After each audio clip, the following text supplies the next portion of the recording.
Market में खबरों का दौर चालू है लेकिन मार्केट पूरा फ्लैट है। क्या हो रहा है, वेल्स जो है तो थोड़ा सा पंप और डंप कर रहे हैं। अब देखिए कल खबर आई पेपल की तरफ से कि भाई पेपल स्टेबल कॉइन लेके आ रहा है। अब पेपल का यूज कहां किया जाता है, पेमेंट करने में। अगर पेपल का स्टेबल कॉइन आ रहा है तो भाई ये समझ लो कि क्रिप्टो मार्केट का अडॉप्टेशन मास लेवल में होगा, क्योंकि ये पेमेंट सेक्टर का बाप कहलाता है पेपल।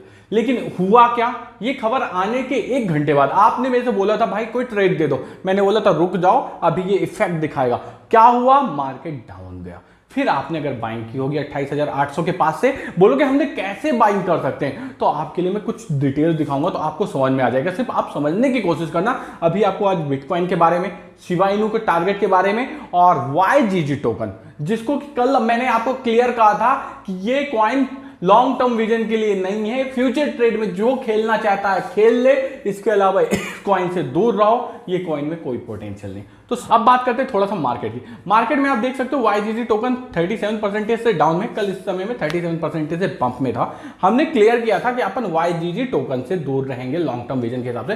शॉर्ट टर्म वाले क्या कर सकते हैं, फ्यूचर ट्रेड कर सकते हैं, बट ध्यान से करें। देखिए क्या हुआ, अपन ने जब वीडियो बनाया यहां पर चल रहा था, इसके बाद ये डाउन ट्रेंड बनाना चालू किया। अब ये जो डाउन ट्रेंड बना के रखा हुआ है, तो क्या ये अभी स्टेबल होगा? देखिए कोई क्लियर नहीं बता सकता। मैं आपको कह दूं कि बस भाई ये इस ट्रेंड लाइन को फॉलो कर रहा है, अब यहां से ऊपर नहीं जाएगा, कैसे कह दूं जब तक मेरे को मार्केट में ये पॉइंट ऑफ इंडिकेशन नहीं मिलेगा। इसलिए मैं आपको अपना तरीका बताता हूं, जैसे कि मैं टेक्निकल्स को समझता हूं तो क्या करता हूं, बोलिंजर बैंड लगा के रखा, RSI लगा के रखा, दोनों इंडिकेटर जब मेरे को इंडिकेट करते हैं बाइंग के लिए तब मैं करता हूं। जैसे जिन्होंने भी यहां पर मैच किया होगा, अगर आप कहोगे कि आपको ये सब चीजें समझ में नहीं आती, मैं ही आपको बाइंग पॉइंट बता दिया करूं, तो टेलीग्राम पे मैं बता दूंगा। टेलीग्राम पे भी मैं देता हूं, देख लीजिए, डेली ट्रेड देते हैं, वीडियो शेयर कर देते हैं, न्यूज आती है, तो वो सभी चीजें टेलीग्राम पे शेयर हो जाती है। जैसे चार्ट जो था BTC का जब पंप कर रहा था, डंप कर रहा था, सब चीजें शेयर की, तो आप टेलीग्राम में जोड़ सकते हैं। तो YGG टोकन से मैं अभी कहूंगा सिंपल सा साइड वेस रहो। YGG टोकन के साथ क्या किया गया, खेल किया गया है। लगातार 7 दिन से इसका आप 7 डेज का चार्ट देखोगे, पंप कराया गया,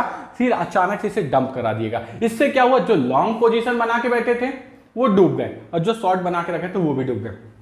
फायदे में कौन आया, छोटे मोटे यूजर आ गए, जिनको अचानक से मान लीजिए परसों खरीदा था, कल निकाल दिया प्रॉफिट में, वो प्रॉफिट में। लेकिन बाकी सब जो लॉन्ग टर्म विजन बना के बैठे थे तो डूब गए। इसलिए बोलता हूं इन सब कॉइन से बच के रहा करें। अभी शिबा की भी बात करेंगे, थोड़ा सा बिटकॉइन की बात कर लेते हैं। देखिए अभी मैं आपको ये इंडिकेटर्स के फायदे दिखाता हूं, आपको मैंने रोजाना दिखाता हूं कि जब भी ये 30 से नीचे जाता है तो एक पंप मारता है। देखिए 30 से नीचे गया था, अगर आपने इस पॉइंट में अगर चार्ट को एनालिसिस किया होता तो आप यहां से सीधा सा इस पॉइंट में आपको क्या मिलता, सेल करने को। सोचिए कितने पॉइंट, कहां से कहां तक गया है, ये मान लीजिए 28,690 दिखा रहा, आप 28,700 पकड़ के चलिए और बेचने को आपको मिल जाता 28,239। तो 500 पॉइंट आपको मिल जाते BTC में कमाने के। अब आप बोलोगे BTC का अभी प्रेजेंट सिनारियो, तो देख लो भाई बीच में है, बीच में है मतलब RSI के 50 के पास है, तो हमको अभी साइडवेज रहना, कुछ नहीं करना। जैसे ही हमको इंडिकेटर शो करेगा 30 में जाएगा तो हम बाइंग करेंगे, 80 में जाएगा तो शॉर्ट करेंगे। ये सब चीजें मैं कहां शेयर करने वाला हूं, टेलीग्राम पे से करना। और सुनिए BTC अभी रेंज बाउंड चल रहा, जब तक ये 28,230 को नहीं तोड़ेगा तो ये समझिएगा ये यहीं चलने वाला है। अगर इसको तोड़ता तो ये सीधा इसका नेक्स्ट टारगेट बनेगा नीचे की ओर 26,270 का। इसलिए BTC से अभी दूर रहिए। BTC में जब तक ETF की न्यूज नहीं आती, या तो पॉजिटिव है या तो नेगेटिव है, तब तक BTC साइडवेज चलने वाला। अब बात करते हैं शिबा इनू की।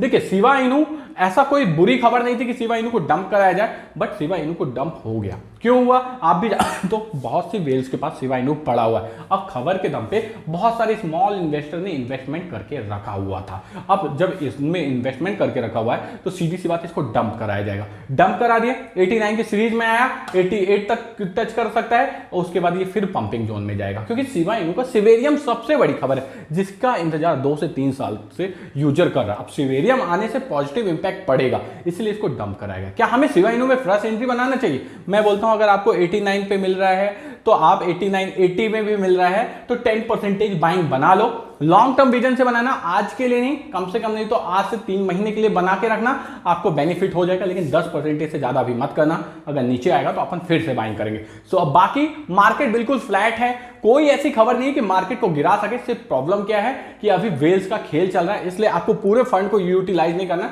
मात्र अपने फंड का 30% इन्वेस्टमेंट कीजिएगा, 70% हम रखेंगे। अगर मार्केट अचानक से डाउन आता है तब हम एवरेज बाइंग करके अपनी बाइंग को भी नीचे लाएंगे और अच्छा खासा प्रॉफिट कमाएंगे। अगर आपको मेरी बातें समझ में में आया हूं तो सब्सक्राइब और लाइक कर देना, और इन्वेस्टमेंट करने से पहले एक बार रिसर्च जरूर करना, क्योंकि फाइनल रिस्क आपका रहता है। Bye bye, take care, thank you.